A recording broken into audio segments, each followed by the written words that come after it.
Hi guys! Welcome back to Producer's Tips and Tricks by Mommy Cheryl.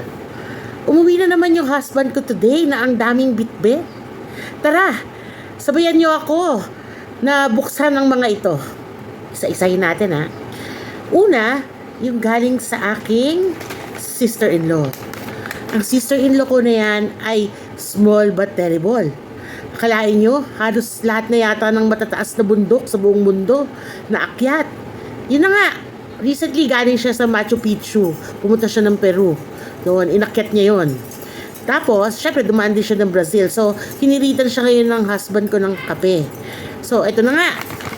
Binigyan siya ng pasalubong ng kape from Brazil. Ayan.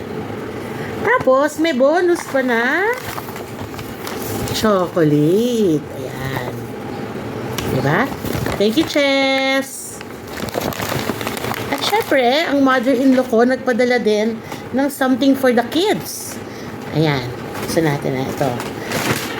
Isang paper bag din ang pinadala. Ano ba itong mga to? Ayan. May saging.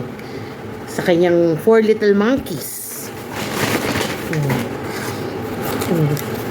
Gummy bears. Diba? Ayan. Ano pa ba? May pampabango pa para sa mga apungals. Si Nenuco cologne. Ayan. At saka shower gel. Ayan. Thank you, Lola S.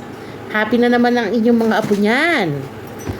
Ayan. And last but not the least, ayan, binigyan si husband ng kanyang patient ng something mabigat.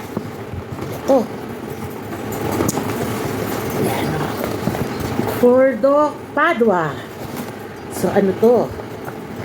Tingnan natin. Wow! Ang dami! Kita nyo? See? Nako, itong patient niyang to, laging nagpapadala ng avocado.